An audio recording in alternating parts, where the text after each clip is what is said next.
Hey everybody, this is your Digital Super Saiyan 3 back here with another video, and welcome to another review. It's been a while since I talked about a DC movie. Last time I did that, I did the 2006 Superman Brainiac Attacks movie. So now, I thought I'd do something a little bit different. As this DC film came out in 2010, and I'm referring to the film known as Superman Batman Apocalypse.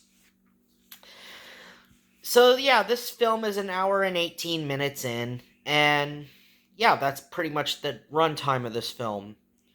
So the cast in this movie consists of DCAU alumni like Kevin Conroy as Batman, Tim Daly as Superman, and Susan Eisenberg reprising her role as Wonder Woman. Oh, and we get some new voice actors in this movie too. We got Andre Burr as the voice of Darkseid, Summer Glau as the voice of Supergirl, and of course Julianne Collins as the voice of Big Barda, and Ed Asner voicing Granny Goodness. So we begin this movie off in over the city of Gotham City as the GCPD are showing off their new line of surveillance blimps. It wouldn't be Gotham City unless the GCPD are showing off their new line of surveillance blimps. It's funny how the GCPD blimps never appear in any of the Batman movies, in any of the live-action Batman movies. It's funny how that never happens. And we get a ginormous meteor splashing down in the harbor of Gotham Harbor. And it poises Batman, played by Kevin Conroy, to investigate the crash site. Batman dives into Gotham Harbor using his bat scuba suit after taking his bat boat to the harbor of Gotham Harbor. Well, the heart of Gotham Harbor. And as Batman is investigating the strange meteor, he begins seeing large pieces of kryptonite, and soon discovers a strange ship.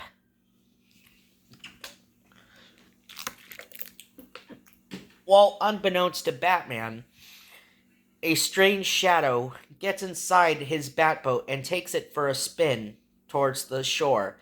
Batman soon gets wind of it and begins following the Batboat. Soon the silhouette is revealed to be a young girl with blonde hair and blue eyes. The young girl with long blonde hair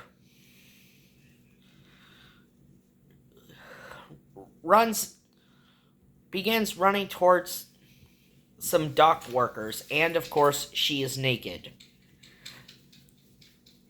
And after interacting with the dock workers by breaking one of the dock workers' hands and knocking one of them back, she takes a coat that one of the workers throws at her.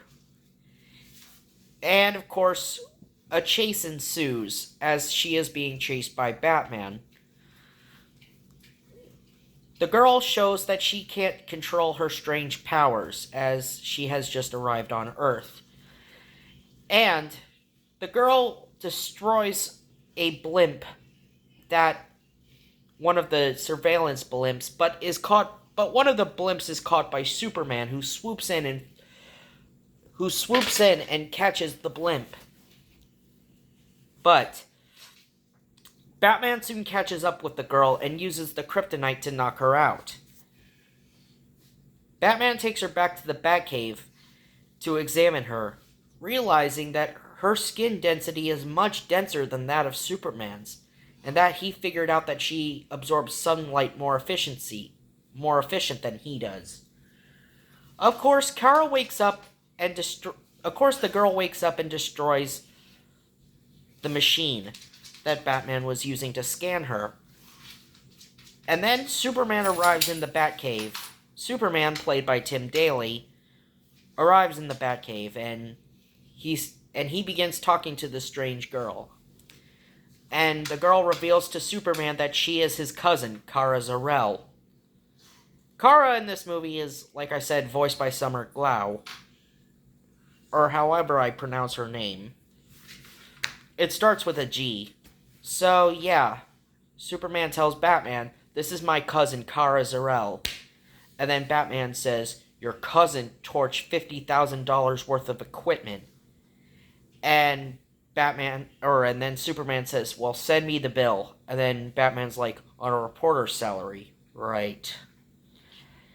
Um, so, of course, they arrive at the Fortress of Solitude, where Kara had been spending a week in quarantine trying to learn English.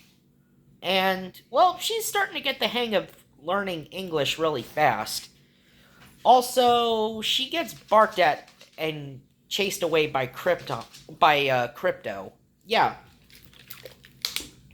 I kind of like seeing Crypto in a non-speaking role in this DC movie. It's not often you actually see Crypto actually appear in one of these animated movies, especially ones with darker tones to them, like this movie does.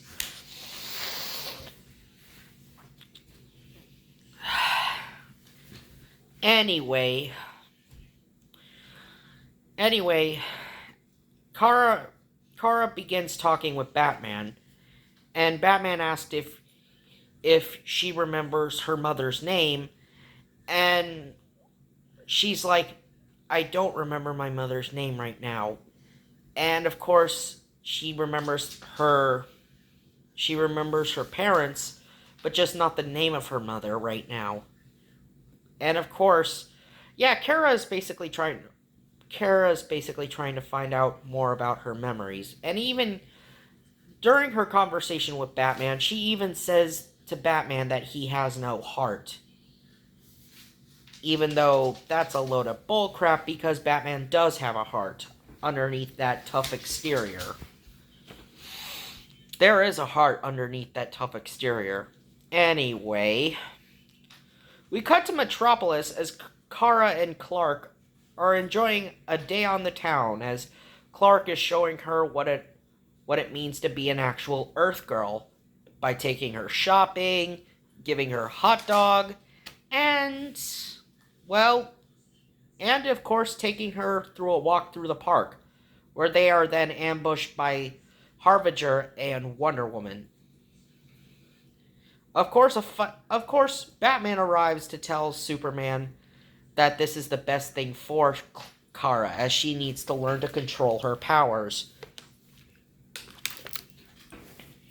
Superman reluctantly agrees after Batman tells Superman, "I'll explain everything to you."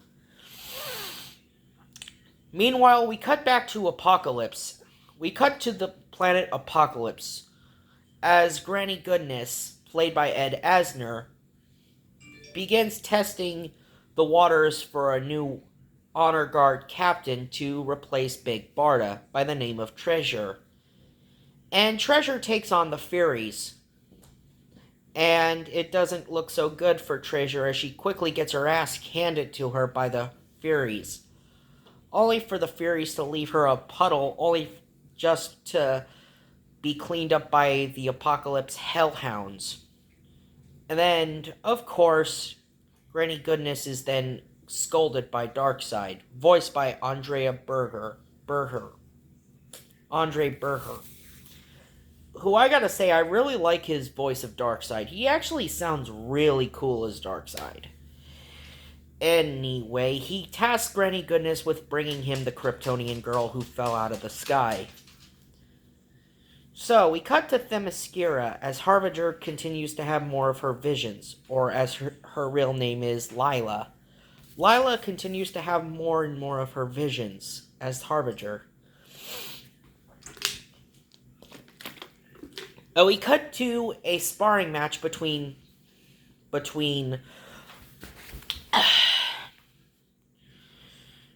Kara and Artemis.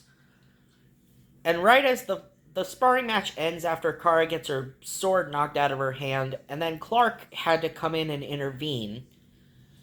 Of course, Clark gets scolded because what he does isn't really necessary. And Clark says, I'm taking her back with me. And then Kara says, could I decide for myself? And I'm like, while I'm watching this movie, yeah, Clark, can the girl decide for herself what she wants to do? Without you having to baby her? Yeah, Clark is kind of Superman is kind of a tight ass in this movie. So then, we begin where Lara and or Lila and Kara go for a swim as they go to the south end of the island. While on the north side of the island, Batman, Superman, and Wonder Woman are greeted by Doomsday. Well, an army of Doomsday popping out of a boom tube as the Amazons begin fighting with the Doomsday clones. As Superman realized that Darkseid was able to replicate the monster, Batman soon learned that this was all a diversion, and Batman was right. Superman manages to destroy the Doomsday Army by amping up his heat vision after telling Diana to pull her troops back. They soon find Lila dead on the south end of the island. And we're shown one last vision by Lila. Superman says, I'm going to Apocalypse to save my cousin. Batman tells him that's exactly what Darkseid would want. And so, Wonder Woman and Batman agree to go with him. Superman and Wonder Woman arrive at Big Barda's house and ask Barda to borrow her boom tube. After explaining the situation to Barda, Barda decides, I'm coming with you. So our four heroes head to Apocalypse to rescue Kara. So as they go to rescue Kara, they are indeed welcomed by the welcoming committee by fighting off a bunch of parademons piloting tanks. Our heroes manage to make quick work of them, but then go their own separate ways. Diana and Barda go through the sewers, taking the low road. Superman heads straight for Darkseid's palace to confront Darkseid, while Batman ends up heading towards the armory. And he's flying on this really cool hover jet thingy that he has with him. Of course, that thingy ends up getting wrecked as soon as he got towards the armory.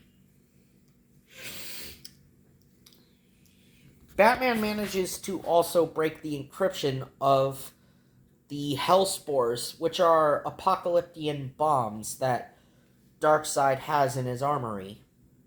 Meanwhile, Wonder Woman and Big Barda end up confronting Granny Goodness and the Furies, and a fight ensues. And man, I gotta say, this fight was really well done. I gotta say, I love the fights in this movie. The fights in this movie are really intense. And this is one of the best fights in this movie, besides the end fight. And don't worry, we'll get to the end fight soon enough. So, Superman arrives at Darkseid's palace and tells Darkseid to let Kara go. And Darkseid says she is free to go if she chooses. And Kara, wearing this really revealing outfit, begins fighting with Clark as she begins attacking Clark. As the fight between Kara and Superman begins, Batman arrives at the palace's throne room while Darkseid is watching the battle, and Batman tells him, "It's over, Darkseid." And Darkseid says, "What do you mean? You think the battle between the two Kryptonians could level my planet?"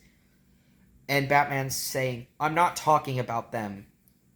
The Hellspores, they have been activated." And Batman says that, "I broke your encryption." after Darkseid thought he was bluffing, but no, Batman was not bluffing. We see Batman get pummeled by Darkseid. Batman is being pummeled, gets the hell pummeled out of him by Darkseid. And the thing is, Batman then while getting pummeled by Darkseid, he tells Darkseid to release Kara from his mind control. And then Darkseid ends up doing it and says, "Well played," to Batman. I mean, this is actually really cool that someone without any superpowers like Batman managed to earn the respect of Darkseid. A being with incredible power like Darkseid. He manages to get... Batman actually wins Darkseid's respect in this scene after Darkseid said, "Well played." And then, of course, Wonder Woman and Big Barda show up. After Darkseid agreed that he wouldn't come back to Earth for the girl. As Wonder Woman said, "We'll all hold you to it." Everyone gained way surrounding Darkseid. Darkseid gives our heroes permission to leave Apokolips after deactivating the Hellspores. Kara wakes up on Themyscira and then tells Kal-El, "I know what I want to do." After Kal-El takes her to Smallville. After she ends up going to Smallville with Kal-El to the Kent farm. They pull up to the Kent family farm, only then to be ambushed by Darkseid, who ends up coming back to Earth, not to come for Kara, but to kill Superman. And a fight ensues between the two Kryptonians and Darkseid. And this fight was really well done and really well handled for the animators to handle. And, of course, Kara reconfigures the mother box to open a boom tube, which strands Darkseid in the middle of space as Darkseid begins floating after he was beaten down pretty badly by Superman and Supergirl. So, then Kara says, "I know what I want to do now, Kal." And then they meet the folks, and most of this is Martha and Jonathan Kent are very stunned and really confused of what the hell just happened. And Superman says, I'll fix up the farm." And Kara says, "I'll help too, I'm a good pounder." Then we cut to Themyscira as Superman is giving a speech. And of course, we're now introduced to Supergirl. Oh, I forgot to mention, Kara does eventually tell Batman, "I do remember my mom's name now. It's Lara. No, it's Allura. My mother's name is Allura." I forgot to talk about that scene. So, that was Superman, Batman, Apokolips. Final thoughts, I gotta say this movie was incredible. I love the fact that they had Darkseid as the villain in this movie. Darkseid is always such a great villain, and actually having him in this film was so awesome. Having this film take place, on Apokolips, having Apokolips be used as one of the many settings for this film, as this film had many different locations. This film definitely had a lot of high stakes in it, and I gotta say, for a film like Superman, Batman, Apokolips, it's definitely worth a watch. Is it as good as Superman, Batman, Public Enemies? Well, although I like Public Enemies a lot more, I still like Apokolips just as much. Anyway, this has been your Digital Super Saiyan 3, and I will see you guys next time. See ya!